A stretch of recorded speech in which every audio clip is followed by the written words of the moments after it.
Congratulations to former Bucks and Colts coach Tony Dungy, who was enshrined into the Pro Football Hall of Fame on Saturday night. He was elected in his third year of eligibility. Dungy made the playoffs in 4 of 6 seasons with the Bucks and each of the 7 seasons with the Colts. Dungy was the first African-American head coach to win a Super Bowl and has the most NFL wins by an African-American head coach as well. Stephen A., what were your thoughts on Tony Dungy being enshrined in the Hall of Fame? Well, first of all, I'm happy for him. I'm proud of him. But although folks that's why they probably changed the question, I'm going to ask the question and then answer it for the viewing public out there. Okay. That question is, if Tony Dungy were white, would Tony Dungy be in the NFL Hall of Fame? I'm going to say no. I'm also going to say it would be wrong to view it that way. Driving around all weekend long, listening to talk radio, talking to friends and family members who are avid football followers and lovers and people like that, you know, they look at guys like Tom Flores, George Seifert, Jimmy Johnson's got 2 rings, Mike Shanahan's got 2 rings, you know, various individuals who have coached and have won Super Bowls, even more Super Bowls than Tony Dungy, who happen to be white and were not in the Hall of Fame. And obviously, when you look at Tony Dungy coaching for 13 years in the NFL, having 1 Super Bowl title on his resume, having a 139-69 record, which is a 66% winning percentage, you look at that and there are some people who believe that's not enough. They believe that, you know, Tony Dungy, he's in a Hall of Good, or should be in the Hall of Good, as in the Hall of Good guys, as opposed to the Hall of Fame as a football coach, which is why I brought up that question, because I wanted an opportunity to address this nation about Tony Dungy's significance. Yes, us in the African-American community look at Tony Dungy with reverence, being the first African-American football coach to win a Super Bowl title. Obviously, Mike Tomlin ultimately delivered the goods as well.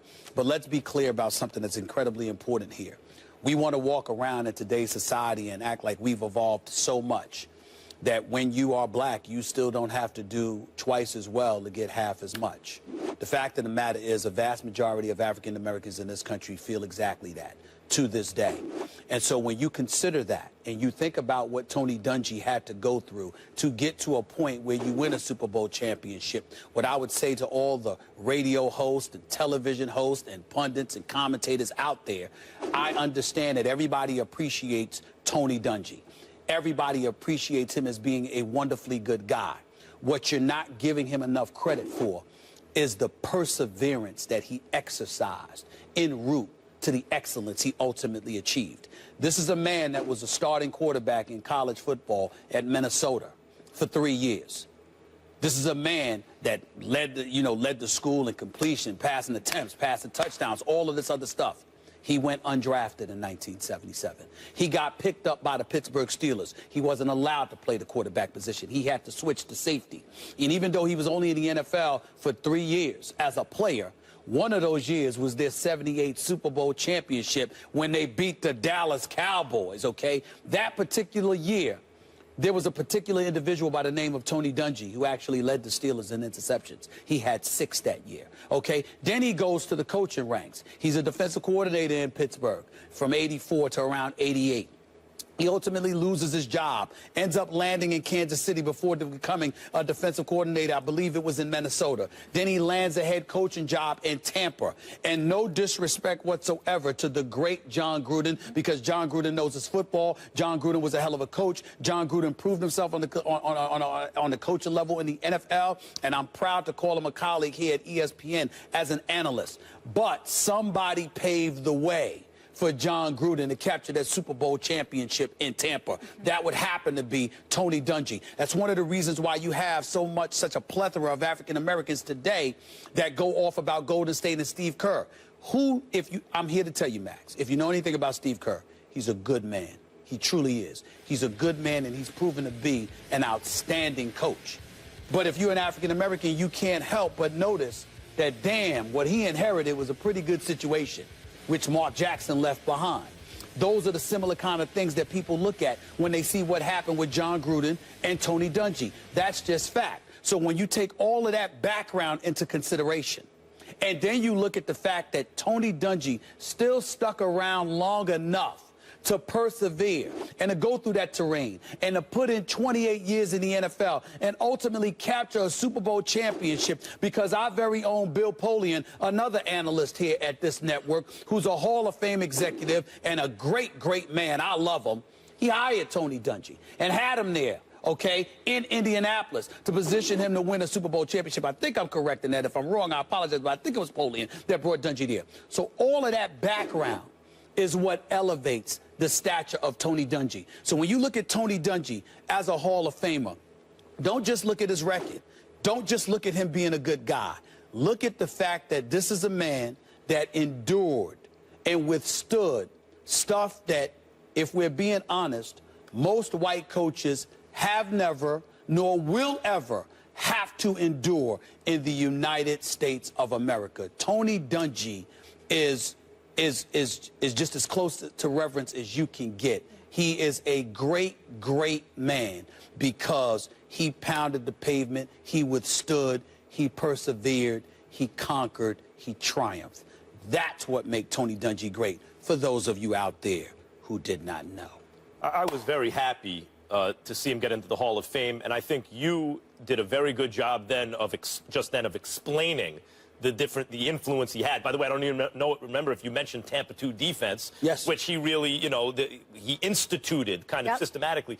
And John Gruden took over the team and won a Super Bowl. And Dungy, I think, gets a lot of credit in the press for having something to do with that. By the way, even race aside, Buck Showalter brought the Yankees in the mid-'90s to a point where Joe Torre took them over. That's right. There's a history of this in sports, and I think the person who ushers in the era of prosperity, doesn't really get to the mountaintop, but or can see the promised land, but doesn't get there. That guy does get credit. That's Tony Dungy. I don't think you can separate race from his Hall of Fame candidacy any more than you could do it for, let's say, Jackie Robinson. Now, I'm not saying there's an equivalency between Tony Dungy and Jackie Robinson, but there is an analogous kind of situation. There is some kind of analogy to be made here.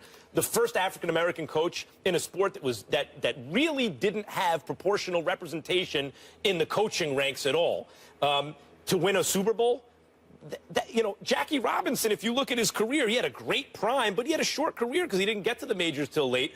If he wasn't Jackie Robinson, would he be in the Hall of Fame? I don't know, but that's an absurd question to even ask because of the significance that he had breaking the color barrier. The fact that he's the first African-American coach to win a Super Bowl, the fact that he should get some credit for Gruden's Super Bowl, which would mean kind of 1.5, the fact that he was on that Steelers team, the fact that he is a famed broadcaster, all those things go into it, but especially the kind of social significance he had as the first African-American coach to do it. And I think there's another component to Dungy, too.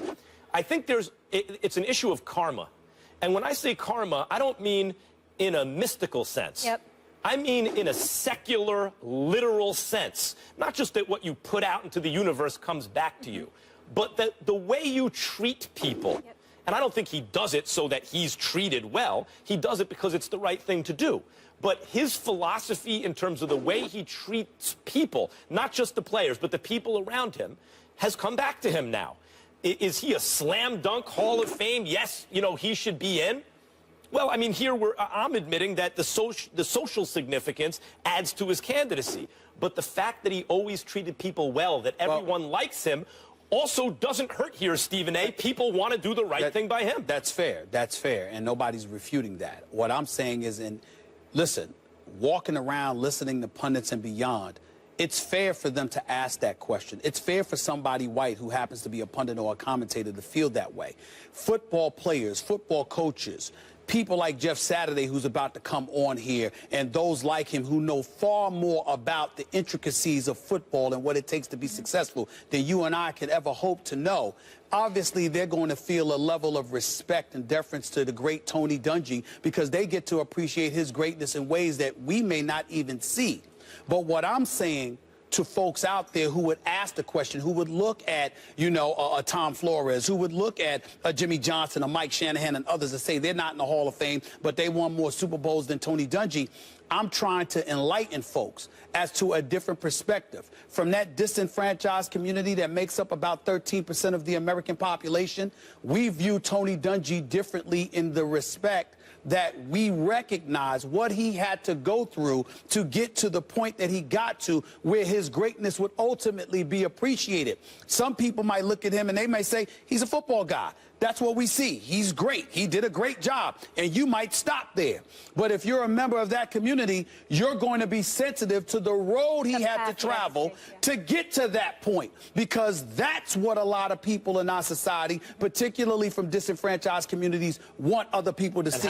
They want people to see the road less traveled. Yep. And how about the fact, forget about the fact he only had one losing season as a coach. I mean, he was a very winning coach in both stops. Yes. But the coaching tree, right? When you talk about African-American coaches in the NFL, like Lovie Smith and Mike Tomlin, they're on his coaching tree, and that counts for something. Yes. He had one losing season, which was his very first in 1996 with Tampa at 6-10. Other than that, he had a 500 record in 1998. Every other season, he had a winning record. One losing season in his career. I know it's not the Hall of Good, but I loved what he said. What does it profit a man to gain the world, if only to lose his soul? And he touched so many people's lives, including Jeff Saturday, who will be with us. He played with him for 7 years there with the Colts.